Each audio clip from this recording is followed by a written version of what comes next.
Aloha! Welcome to the Pearl Harbor Aviation Museum's webinar. Today we are talking about the era of Japanese-American internment. We are so fortunate to have Matthew Elms, the author of When the Akimotos Went to War, an untold story of family, patriotism, and sacrifice during World War II. Matthew is coming to us from Singapore. So it's morning there. It's, I think, 8 a.m. on Saturday morning. So thank you, Matthew, for being with us. And we also have Jacce Mikulanec, the President and Executive Director of the Japanese Cultural Center of Hawaii, to help us learn more about this time period. And together we'll learn about it with compassion and empathy for the families that lived through this imprisonment. We also have some educators with us from the Pearl Harbor Aviation Museum. We have Ford, and we also have Eric. Eric and Ford are helping to monitor any questions you might have as we go along. So please add your questions to our question and answer session. Those questions will be for our special guests. And please also add comments to our chat. So in our last webinar, we had attendees come from all over the world. So we love to know where you're coming from. So please consider adding your home state or your home country to our chat. Most importantly, as you're adding your comments to the chat and the questions to the Q&A, please remember to be thoughtful and kind. Okay, we're going to go ahead and get started with our program. I'm going to go ahead and share my screen.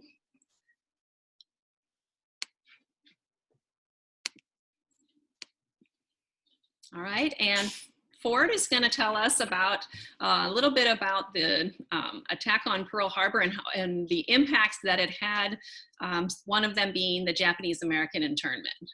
So Ford, please start us off. And Ford has a personal connection to our story today. So Ford, please tell us your connection. Ford, you're on mute, so change your mic. My personal connection is I'm not an original member of the 100-442.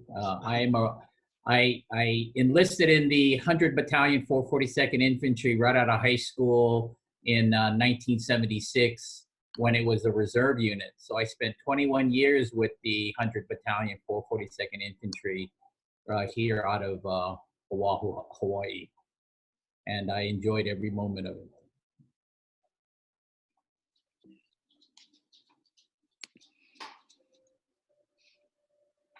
Welcome to Pearl Harbor Aviation Museum. The museum is located in 3 World War II buildings on Ford Island in the middle of Pearl Harbor and is America's first aviation battlefield. Right here is where World War II began for the United States.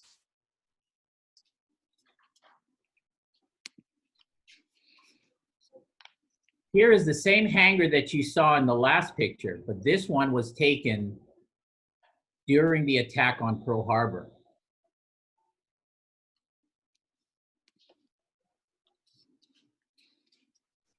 On the grounds of our museum and in the surrounding waters, high-level bombers, dive bombers, and torpedo bombers and their fighters from the Imperial Japanese Navy mounted their attack on that peaceful December morning in 1941.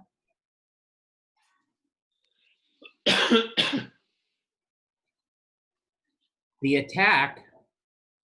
attacking force left death and destruction in its wake. The first bombs that crippled the American air defenses and decimated the US Pacific Fleet. The United States was stunned and unprepared. It was a dark day for the entire country.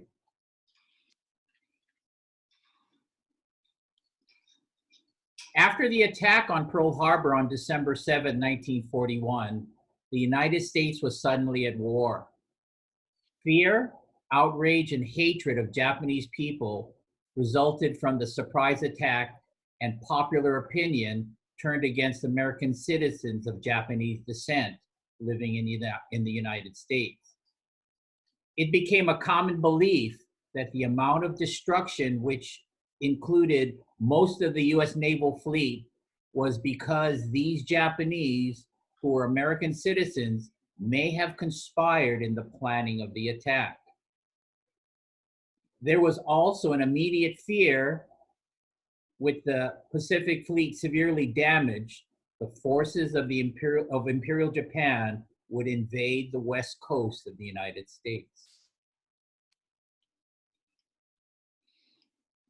Executive Order 9066 was a presidential order signed and issued by President Franklin D. Roosevelt on February 19, 1942.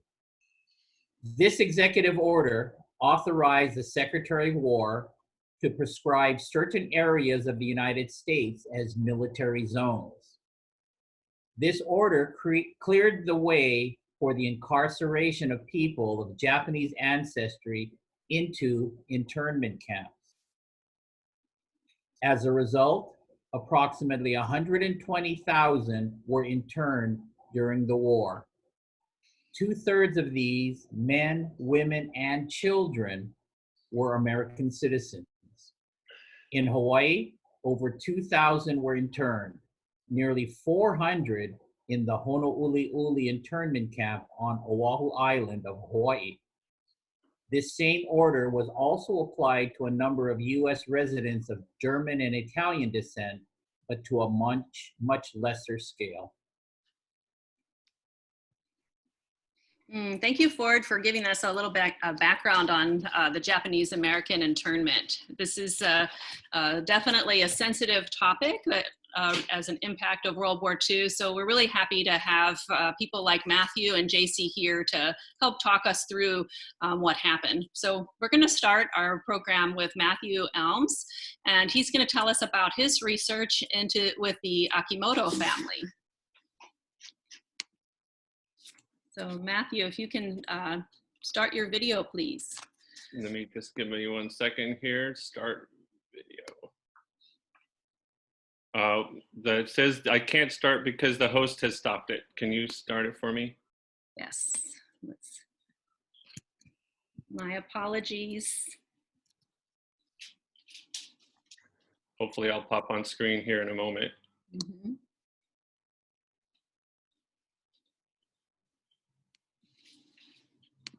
All right, just a minute and I'm going to stop sharing my screen for a minute. Yeah. And apologies to our viewers. It's okay. I think I can go ahead and just start talking a little bit about myself so we don't waste time here. My name is Matthew Elms. I'm a teacher from Singapore American School, and I've been teaching here in Singapore for about 15 years. I teach 8th grade US history, and I work with the National History Day program, which is really important in this story, because without National History Day, there is no When the Akimotos Went to War book. And it's from one of the programs through National History Day that I got the opportunity to write the book through the Understanding Sacrifice program, which began about 2014. And that program, or an iteration of that program, is still continuing today with teachers working with people in Hawaii. So it's really exciting to see the stuff that we started about 5 years ago really continue to move forward. So let me just kind of go through a little bit about the story of how the story came to be. And I think there's a few things I just want to say for sort of the main points for people to kind of seize on here. Number one, if you're going to be doing this research, pay attention to every detail. Every detail becomes important, and you don't know exactly why sometimes, but a lot of times those details will help you fill in the broader story, and that's really useful. So I think that's one thing. I think the second thing is, don't be afraid to ask. Don't be afraid to ask for interviews. Don't be afraid to ask if you can cover 2 people instead of 1. Don't be afraid to ask if you can write a book. Don't be afraid. You can get told no a lot, and you'll be okay. So for the students out there, or other teachers who are trying to come up with something crazy like write a book, just go for it. And I think that's the motto of the unit, right? Just go for broke. So you have nothing to lose here except for the opportunity to tell amazing stories. So please take the opportunity. All right, so let's get started. And I'm just going to start with the title, right? I think that's a good place to title, When the Akimotos Went to War, because when you think, when we were trying to come up with titles for the book, we wanted to focus on the entire family, not just the soldiers within the family. And so we went through a lot of renditions. For example, one of the titles was Life Between the Crosses, and it was in reference to a photo of Miki Akimoto standing between the crosses of her sons in Lorraine. And that was one of the ideas that was rejected roundly by the American Battle Monuments Commission, who was really in charge of the entirety of the project. They thought it was too morbid and focused too much on death and not on life. And so through that effort, it really helped me as the writer think about, let's focus more on family and as much on the life of these soldiers as I could, rather than focusing on the sadness, which is, there was plenty to go around. So that's sort of one of the ways that that title came to be. Okay, let's go on. Let's check out the family. So here's the family. This is a great photo that I didn't actually have at the time when I wrote the book. It kind of came out later after the book came out, and I can talk more about that in a moment. So this photo was taken in 1933 at their home in Los Angeles, 36th Street in Los Angeles. This is the family kind of gathered together for one of those great family photos. It's an amazing photo. The family is still there. The photo is still there. The house is still in that location, but it's sort of dilapidated. So it was really kind of fun to see this original photo. So let me introduce the characters to the story. So Monica, if you wouldn't mind, let's kind of go through our main characters here. So sitting on the ground, on the left, doing the arm wrestle, that's Ted, I believe. And to the right is Victor with his hat on. And one of the ways you can start to recognize Victor is he's bald. And that actually plays into the story later on here. Standing up, also wearing a hat, is his other brother, Victor. And then that's Masanori, that's the father. And then to the father's left, to our right, is Ned. That's actually the oldest brother. So it's really nice to see all the family, all the children together. And the way they come to Los Angeles, a quick story here is Masanori, he is a graduate of university in Japan. He comes to the United States to attend school at Princeton. He lands in San Francisco, really wants to see and meet Native Americans. So he gets on a train and he heads across the country, and he ends up in Salt Lake City, where a group of Mormons see him get off the train, and they're curious about why this Japanese man, who speaks very good English, is wandering around. And he says he wants to meet Native Americans. They take him out to a reservation nearby, and he stays. He never leaves. In fact, the family is dumbfounded when they find out later that he has a big fat wad of money in the bank, but no degree from Princeton. So anyway, once they get once he gets to Idaho, he starts a family. And because Victor has a scalp condition referred to as alopecia, he's bald. And the family's very concerned about his health, so they move to Los Angeles for better doctors. So that's why they're there. Otherwise, they would have been in Idaho throughout the entirety of the war, and probably would have been okay and not put into internment. So it's really a great, great photo. So let's kind of go on to the next photo here. That's what it looks like today. I just thought it was so interesting. You see the nice couch in the front yard there on the left, the van parked in the yard, the iron gates all over. It's kind of sad. I just want to go to the house at some point and talk to the people and say, do you know the famous people who used to live here? So it was kind of fun to do that. All right, next photo. So here we go. The way the story works is that when we were assigned people to study for our project, I was assigned the Lorraine Cemetery in France, and we were asked to focus on a fallen hero to do some research on. As a teacher, then I had to go through the database for the American Battle Monuments Commission and look through 10,000 different names. it was quite daunting, but you could search by location where they came from. Most of the teachers did people who were from their home states. There were 17 other teachers besides myself, but I was in Singapore, but I had lived in Washington State. I lived in California, Colorado, Maine, Massachusetts, kind of all over. So that didn't work well for me. I did what my 8th grade students often do. I Googled it for famous soldiers who were who were buried at Lorraine and Saint-Avold, and the name Akimoto came up. And so that's where I started. And then I went back to the database, and I started looking into the Akimotos. And when I look for a photo, this is the photo that comes up. And it's a fascinating photo of details. So you can see on the soldier to the left, right? You can see that he has a finger bandaged up. I didn't know what that was at the time, and that didn't come out later until we got the records from the National Archive there. You'll also notice his stripes on his shoulder, right? He is a ranking guy. So I believe that is the rank of Staff Sergeant. Now, I'm not a military expert by any means, but I was smart enough to kind of Google that and figure out what those stripes meant. So those details actually became really important later on, and you'll see what I mean in just a moment. To his left is his brother. That's Johnny sitting there. And I believe the reason we don't see, and there's actually a third brother who's part of this unit, is Ted. Now, Ted is either A, taking the photograph because he was an amateur photographer in his high school in Los Angeles, or it's someone else because Ted hasn't quite joined him yet. And the reason he hasn't joined him yet is because once Pearl Harbor is attacked, as Ford was talking about, the family actually leaves Los Angeles and goes to Idaho to work. They don't go to an internment camp.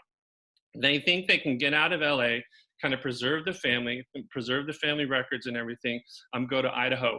And that's where they start, but it doesn't go well. They are roundly rejected by the community. And so it's decided that they will join the rest of the people from their community who were in Los Angeles, and they're gonna go to Amachi, which is an internment camp in Colorado. So the parents end up going there. In the meantime, Johnny joins the service. Victor has already joined the service right after the bombing of Pearl Harbor, which means Ted was sort of that older brother who was going to end up helping the family get settled. So that actually leaves us with one more brother who's named Ned. So Monica, if you could just go back to that photo real quick of the family. And Ned's the one who's sitting down on the arm. Ned was a hard one to track down information from him, but it wasn't until I actually got in contact with the family that I heard the sad story about Ned. Ned is the oldest brother, and it would have been his greatest honor to serve in the military for the family as the oldest son. But he had flat feet. He was 4F, and the U.S. Army would not allow him to serve. So he really spent the rest of his life really dealing with that sort of family guilt that he let down the family. So his is rather a tragic story. Okay, on we go.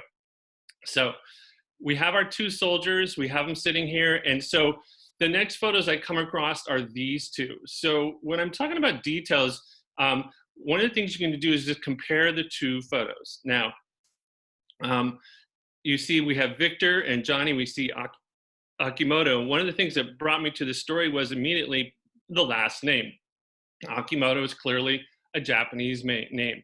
So why I seized on it is I already had a history of understanding a lot about Japanese internment and incarceration in the States.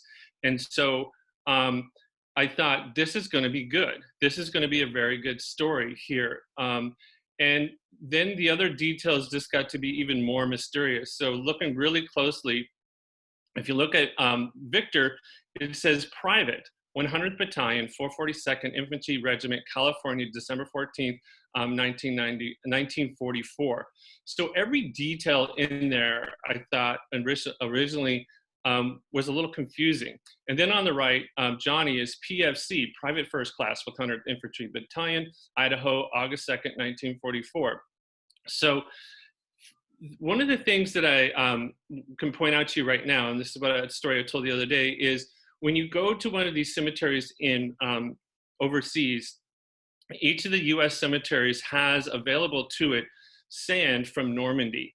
So the US government has a contract with France to mine sand at the Normandy site and then pass it around to the other locations.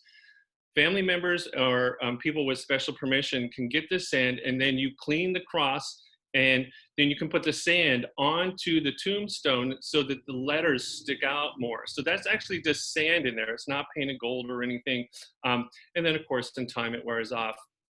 So just a couple of things going back to the details here. When you see private first, the private, the strange thing was that as I started figuring out the story, Victor should have been a higher rank. He was older, he had been in the military longer, but he's a private. His brother next door is actually a higher rank on the tombstone. And that was fascinating. What did he do? And the original story I was told was that Victor punched somebody in the mouth and got, delegated down, which, knowing Victor, was, possible considering some of the other things I found out about him. But it wasn't until I was able to get a hold of the family through Sarah Akimoto that I was able to figure out that. So let me just tell you a little bit about that. To find Sarah Akimoto, I literally Googled family members, couldn't find anyone, so I went with Facebook. And I contacted everybody with an Akimoto name through Facebook, and the person I ended up getting a hold of was Sarah Akimoto, who is the daughter of Ted Akimoto, who was the third brother, who was also part of this amazing unit. And when I got a hold of her, she gave me two really important things. One was access to all of her family photos online, and a lot of those appeared in the book, particularly the early family records. And the second thing was her father's memoir. And in the memoir, it filled in a lot of the details of, for example, what happened with Victor, and I'm not gonna tell you because you need to read the book. So it helped fill in a lot of the details that were missing from other sources, because they didn't show up in the sources from the National Archives, and they weren't showing up in other books. But that story was finally played out when I got the TED story. Okay, let's jump to next photo. So I just mentioned the National Archives. We didn't know what happened to Victor. We know he passed away. We know that he was a POW, but we didn't know what was actually had happened to him. He was actually injured in a side battle of the Battle for the Lost Battalion. And then he was unfortunately sent to a POW camp named Bad Orb in Germany. And this is his record of his death. And so it wasn't until we got this record in German and had it translated that we actually finally knew what happened. And once I got it translated, I then wrote to the family, starting with Sarah, to explain what had happened with her uncle that she'd never met, but knew was a family member, and finally told this story. One of the things that happened, of course, after the war is, you can imagine, the Masanori, the Akimoto family was devastated with losing two sons. And so they kind of closed that chapter and just moved on. And they never went back and declassified all the records. And so I was the first one to actually go through those records from the National Archive. All right, how are we doing here? One other piece that came to light afterwards. So once the book came out, in Boston is where Summer Akimoto lives, and she is Ted's widow wife. And she has a lot of the records from the family as well. Those were given out to different family members. And then they did a special piece for I think it's WBUR in Boston. If I get the letters wrong, I apologize. And they had gone back through their family records to find this letter. Oh my gosh, I wish I had this letter. This is the letter from Victor to his family from the prison POW camp in Germany. Each POW was permitted to write one letter. You can see it's addressed to Amachi, Colorado, which was the internment camp. And the letter reads, November 4th, 1944, dearest mother and father, I have been wounded, and I'm now in a German hospital somewhere in Germany. So as far as I am concerned, the war is over for me, as I am a prisoner of war now. However, please don't worry, as all of the German doctors, sisters, and everybody here treats me very good, just like their own people. In fact, all the German people I have come in contact with have treated me very well. I never got this letter. And so I wish it was a part of this story. It's a really nice piece of history. And I've asked the family to make sure they do their best to preserve it, because this is the kind of piece of or artifact, if you will, that we as historians live for. All the details, the postmarks, the dates, and all of this stuff was, of course,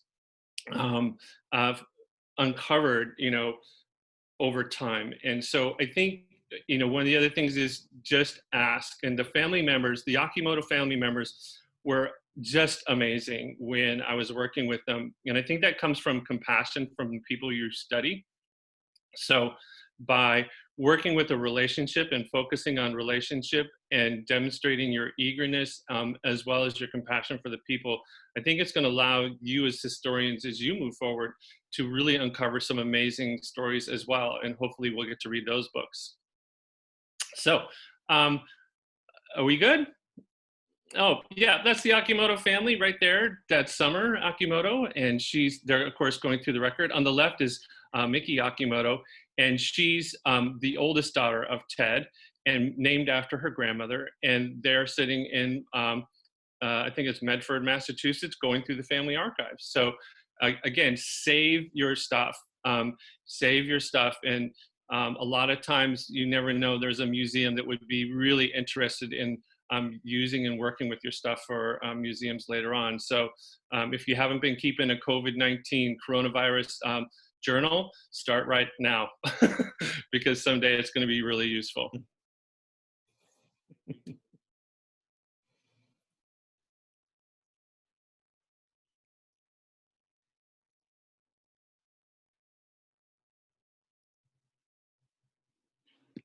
Matthew, thank you so much for bringing the stories and lives of the Akimotos to life for us.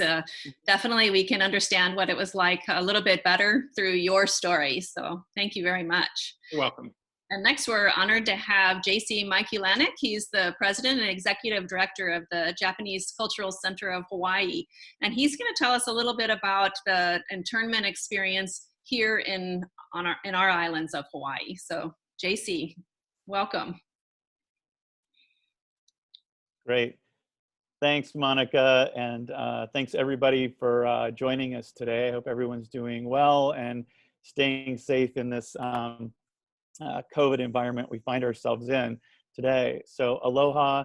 I'm going to just walk through a few items today in the time that I have, and focus on three kind of main areas. The first, looking at a couple of ways of how internment here in Hawaii differed from that on the mainland, then pivoting a little bit and listening to a few voices of Hawaii internees to give you an idea of what the experience was like and what some of the takeaways were for individuals that face this incredible ordeal.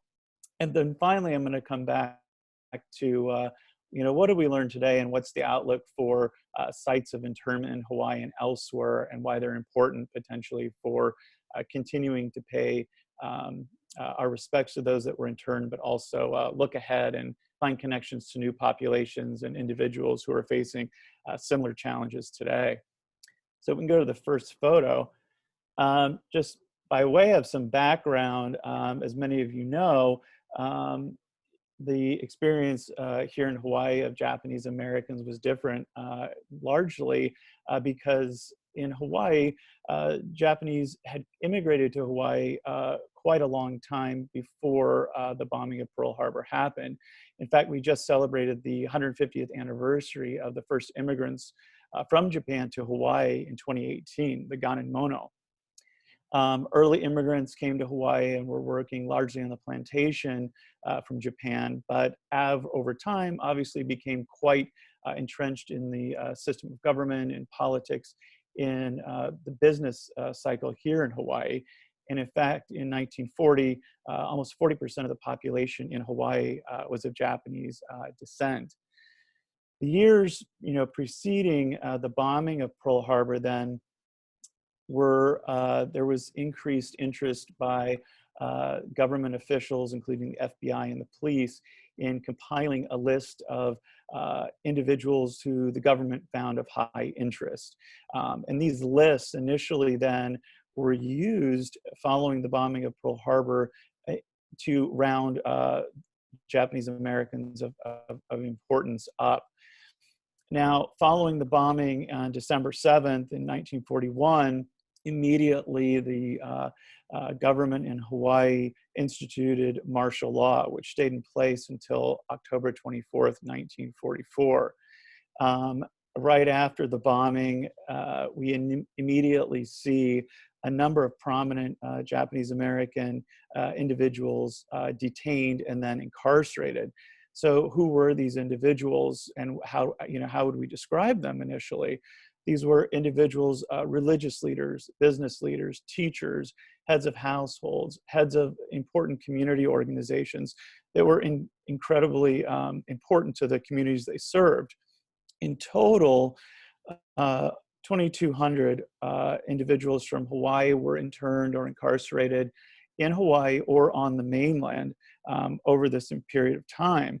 Now, a number of these individuals we have incorporated into our internee database, which can be accessed through the JCCH website, which really brings together data about not only these internees' experiences here on Oahu and where they were held, but then also in some cases where they were held on the mainland as well. So it's really a unique resource for people to access.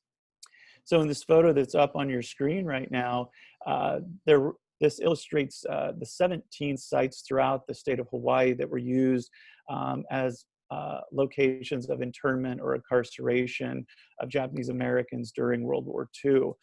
These are places that were people drive by every day, even today. They're local jails, camps, military barracks.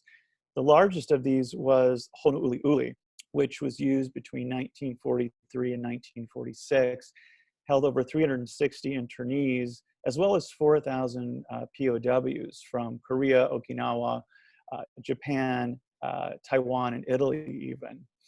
The location today, and we can go to the next slide, sits on 123 acres surrounded by the Bayer Monsanto property. And you can get an idea in this photo of how extensive it is. And just imagine at the end of this particular gulch, the H1 highway runs by, and tens of thousands of people go by the entrance of this gulch every day and don't have any idea what happened just 100 or so meters up from it. As no surprise, the importance or the effect of this internment experience here in Hawaii really sought to control, as well as in some sense terrorize, the local Japanese American population, which it effectively did. So how did people survive this? In part because of some of the values that came over with Japanese American immigrants decades before. The values of gaman, quiet endurance, the values of gambare, persistence. And these ideals really helped these individuals who are incarcerated get through these incredibly painful times. And so I want to go to the next photo and really turn now to some of the voices of the internees themselves. As many of you may know, the Japanese Cultural Center of Hawaii is a repository of letters, journals, and histories of internees here in Hawaii and elsewhere. And many of those oral histories and documents can be accessed through our Tokioka Heritage Resource Center, which can be accessed through the JCCH website. Stories can also be accessed through one of our publications called A Resilient Spirit, which was authored by Claire Sato and Vi Harada, who may even be on this this call today, I hope. But I first want to turn to one voice, the voice of Reverend Toshio Hirano, and he describes what detainment was like initially when he was taken from his home. Quote, "They drove me to the immigration station where more people were in line at the gate. Soldiers at the desk asked me my name, age, dwelling place, birthplace. They searched my body and belongings. They took my pen, papers, and watch and told me they would return them to my home later. I was led to one of the rooms in the immigration station. There was nothing to play, no newspapers or books to read. It was really boring until someone suggested that we keep our orange peels from mealtime. They cut the peels into half-inch squares and asked the guard to draw 3/4-inch squares on a piece of cardboard to play the Japanese game called Go. You know, one of the other experiences that's so interesting to read about also comes from comments of what life was like working in the mess hall in Honouli'uli and some of the other camps. And if we go to the next slide, I'd like to read to you a couple of comments from Jack Tasaka and others who were working actually in the mess halls in Honouli'uli. He says, I really didn't like things like sausages. A friend I met there named Okabayashi from Kaneohe, I used to give them all to him. There was rice, so there was no worry. If it were only bread, you would get tired of it. And he goes on to say, a month after my arrest, food from the outside was allowed, and we were so happy that we shed tears of joy when we received sushi, sukemono, or pickled vegetables, and rice with umeboshi, pickled plums in the center. You can go to the next slide. One of the other issues that internees were faced with was how to use up their time when you're trapped in this incredibly restrictive environment that you're living in. And we'll turn now to Sam Nishimura, who's an internee who talked about what that time was like. And Sam says, in camp, you get no future. You don't know whether you're going to be released. You have to make the most of yourself to keep yourself healthy. Just don't lose your mind. If you are occupied doing something, you'll be able to withstand the agony. We can go to the next photo. We also used to make these rings. This is made from toothbrushes. We cut the strips with the hacksaw and then put them in hot water. We get a round pole, put them on top and make a shape. Then we had to use sandpaper to grind on it. And this was done by file 2. So this gives you a few comments of what internees dealt with, what they were seeing in the camps like Honouli'uli on a day-to-day basis. And we also, when JCCH takes visitors down to the site today, we ask folks to stand on these mess hall slabs and to look around and look at the environment they're standing in to get an idea of what internees faced. And I think they get a good idea of what Dan Nishikawa, another internee, described the gulch as being, Jikokudani, or Hell Valley. We've asked visitors how to describe their experience down there today, and I think some of their words reflect not only the starkness of being in Honouli'uli, but also looking ahead and what you needed to do to really survive this kind of experience. Some of these quotes include, quote, may the lives that went before not be forgotten. May we be as brave as these internees were. Another quote from one of the visitors who went down with us said, we must not repeat Honouli'uli. We're more alike than we are different. And I really think that last quote brings us to one of the last discussion points I wanted to focus on, which is Honouli'uli and Hawaii's internment legacy. What are some of the lessons for today, and what does the future hold for Honouli'uli? While we certainly pay our respects and remember those who sacrificed so much of being in the internment camp and in Honouli'uli, we must also think about what are the lessons we can learn and why we must not let this happen again today. And JCCH is firmly committed to that. It's why we have the Honouli'uli Educational Center for people to visit. And it's why we make connections with groups that are struggling today with stigma and the suppression of their civil rights, whether those are Muslim Americans or Native Hawaiians or other immigrant communities that are facing discrimination. It's why we've partnered with organizations that are working on projects like Suru for Solidarity, which are bringing attention to the plights of current day immigrants around on the Southern American border, as well as local immigrant families and so forth.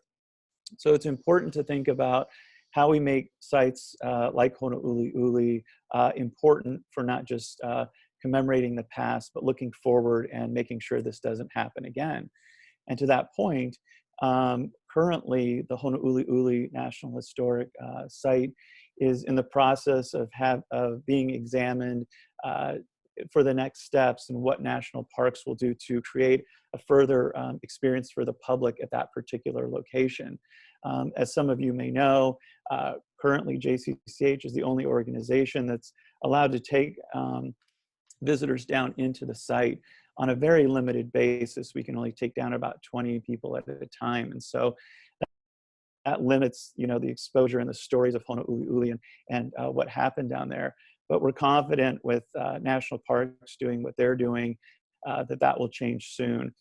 We just got word that they're working on the general master plan that's important to begin the visioning of how the public will access that site and the stories that will be told. So we're very excited for that.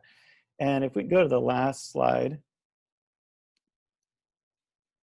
Sorry, there are a couple slides, sorry, remaining. You know, JCCH is also continues to collect artifacts and items and stories to continue to tell the story of Honouliuli and Japanese internment in Honolulu. Go to the next slide. And part of that work as well is supporting efforts by national parks and our partners at West Oahu to do further research down in the Gulch. This is a photo of the last field school that took place down in the site. And this is a program run in conjunction with West Oahu and with their anthropology department. And these programs are so critical for furthering our understanding of the site itself. And we're really thrilled that we get to work with these students and train the next generation of scholars to further study this particular site. So I'm gonna stop there. I think I've reached the limit of my time. I know we'll have questions and we'll be able to talk a little bit more about specifics, but I'm gonna close there, Monica, and turn it over to you. Awesome. I'm going to stop sharing our screen now too, because we have gotten a ton of questions for both you and Matthew. So Matthew, thank you for joining. And Jacce, thanks for sharing the voices of the local families here in Hawaii. There's a lot that we can learn through history and make better choices based on what we learn from them. So thank you very much. And so we need to get started because we have so many questions from our viewers. The first one, Matthew, about the writing process. How did you decide on the Akimoto family to write about?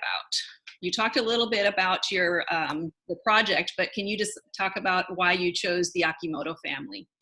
Yeah, I kind of alluded to it, which was coming from Seattle, which is one of the places I taught for 15 years.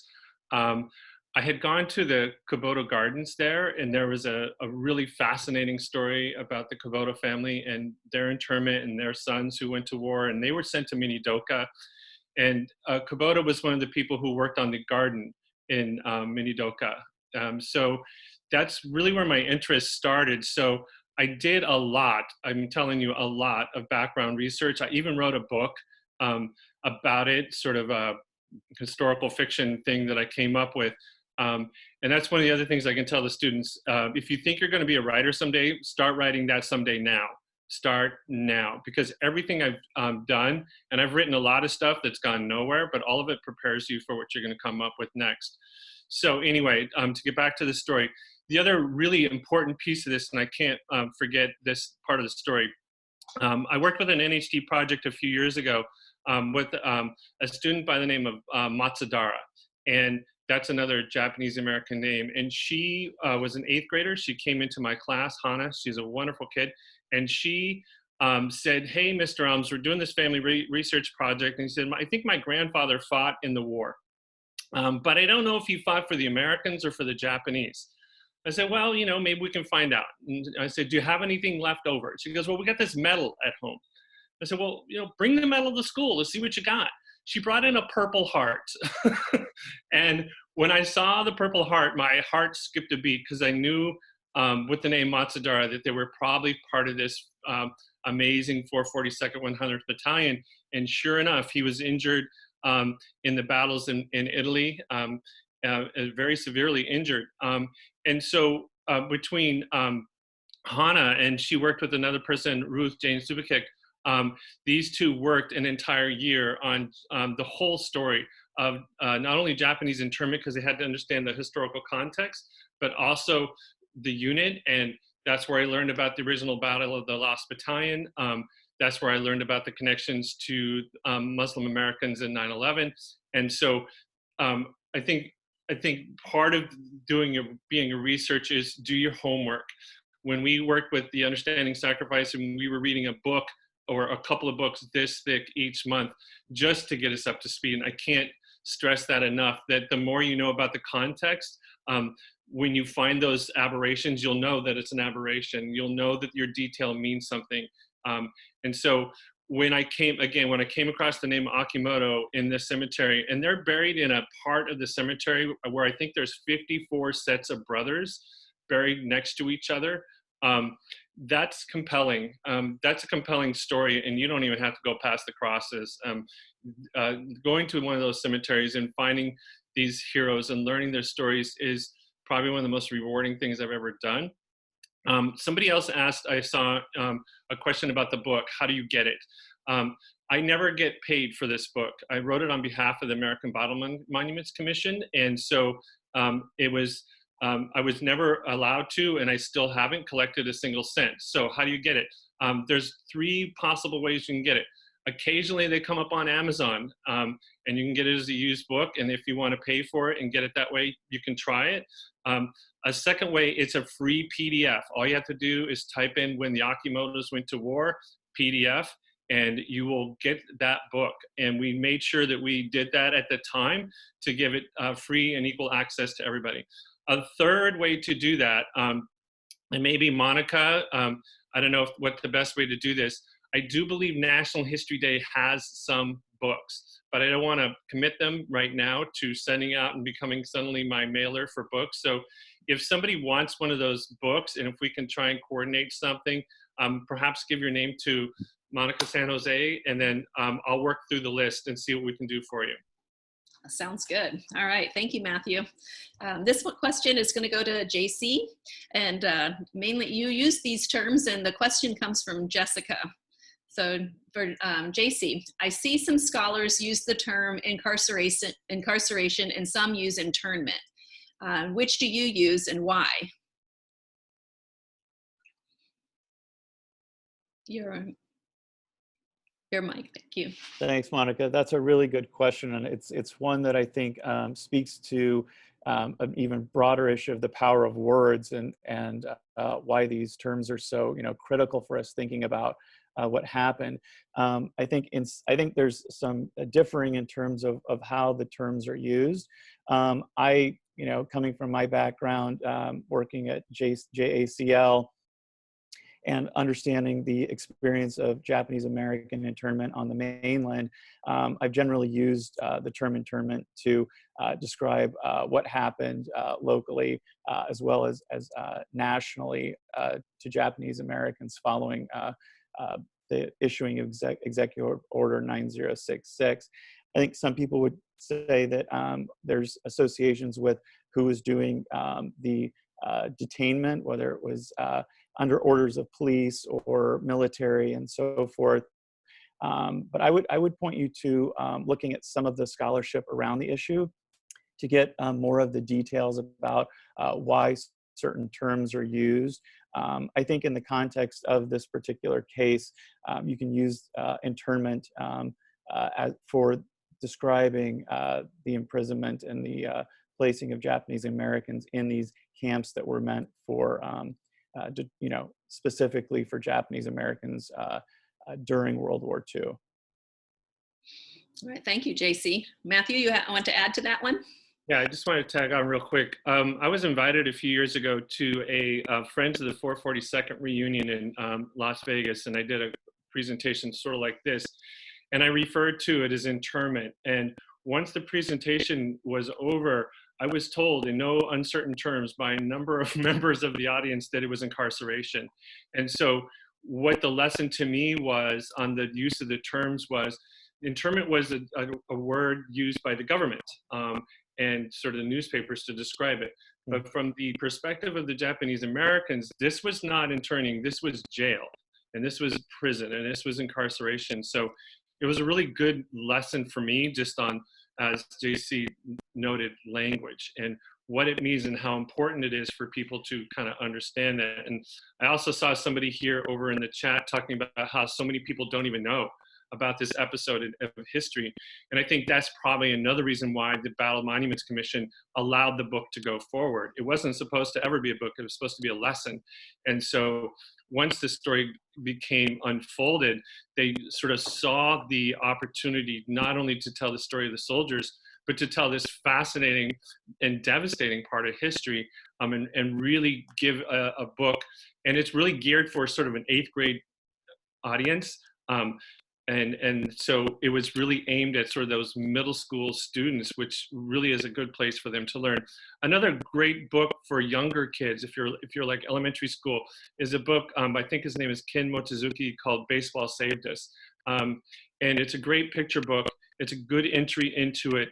Most of the internment camps, if not all of them, had baseball fields. And you can see one that's even in the camp in Hawaii. And that's fascinating. That's absolutely fascinating that baseball is part of this story. So anyway. All right, I'm going to, we have. I just wanted to okay, go ahead. add on to that as well, that I mean, what another term that people have used to describe these camps are actually concentration camps, you know, imprisoning a certain ethnic group specifically in camps. And I think about several different folks that have used that nationally. And I mean, it holds a certain connotation, but I think Setsuko Winchester, who's doing the Yellow Bull Project, has used that term as well to describe these camps. Wow, we've had so many great questions. I'm going to have one more question for each one of you, and then the rest of the questions, I think I'm going to ask if Matthew and Jacce can help me answer those after our session, and then we'll make sure that we get those answers to our viewers. There's been so many great questions. So sure. But let me just do just 2 more, and then I want to share an educational resource for those people that have other, you know, they do want to study this topic further. So from Tricia, and I think this might be to you, Matthew, have you ever tried to get the Akimoto's home registered as a historic house, similar to the Harada House in Riverside, California? I would say no, and that's the very honest truth. I'm kind of had to realize some limits that I have living overseas. And so if you know about the Harada House and maybe how that came to be, I'm going to put that one on you. See what you can do. Figure it out. Don't let anybody tell you no, because history takes a lot of us to put together. So you have my wholehearted support, and if you need anything from me, let me know. But I can't take charge of this one. All right. So thank you, Matthew. And for Jacce, I wanted to just get a little bit more information because Anna P. was asking about where the Camp Honouliuli was located. And you mentioned it was a gulch on H1, but I didn't, could you clarify so you can actually pinpoint where it is? Sure. So the camp itself, if you know where it's over in Kunia. So basically, if you know where the Walmart is over in Kunia, it's directly west of where that store is. It's not accessible to the public in any way, shape, or form right now. It's situated in the middle of the Monsanto Bear property.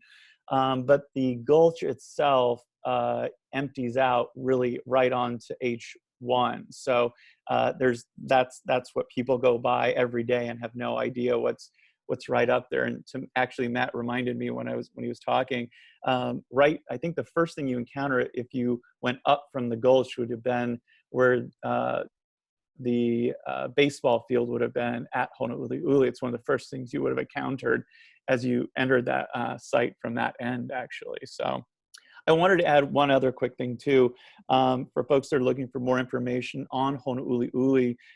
Certainly the book that we've published, A Resilient Spirit, is a great opportunity to learn more about Honouli'uli, as well as two of the films that we've produced, Untold Story and Voices Behind Barbed Wire, all of which you can access through our website. All right, thank you so much, Jacce. Sure. So I think that you answered Spring's question. She was asking about the book recommendations. And finally, there's a question from Wyatt. Matthew, to end our session today, what would be your recommendation for the first steps in writing a book? Write it and write it badly. In honest truth, I mean, I can tell the story real quickly. We were trained, excuse me, we were trained in Washington, D.C. Over a weekend in August of, I want to say, 2014. By the time I got to November, having looked for the soldiers and started the story, I had already proposed to National History Day and the ABMC to write a book. And I got permission because I had kind of hinted that I had written some other books before. I never told them that I didn't publish anything. So on with the story. And so then began this quest to write the book. And I wrote it 5 separate times between November and January. It's all I did. Thanksgiving, it's all I did during Christmas.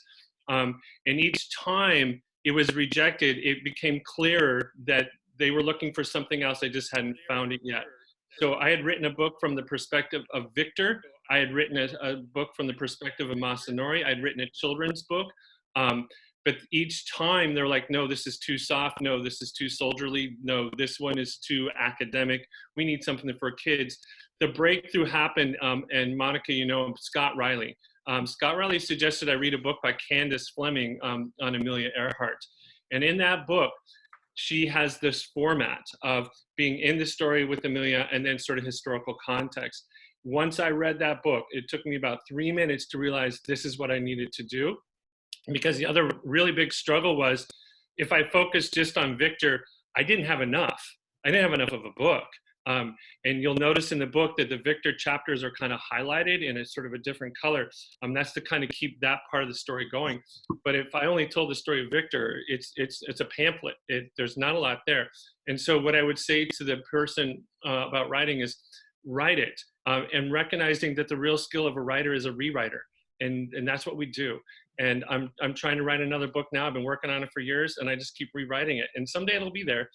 It can be frustrating. I'm not a professional writer. I'm a teacher. And so be patient with yourself. Thank you, Matthew. All right, I wanted to, Jacce and Matthew have both listed a lot of recommendations for you. So the Pearl Harbor Aviation Museum has created an educational resource that can point you to some of these. So I wanted to show you that really quick, but you can also find that on our website, pearlharbораviationmuseum.org. So let me go ahead and share my screen and show you this educational resource.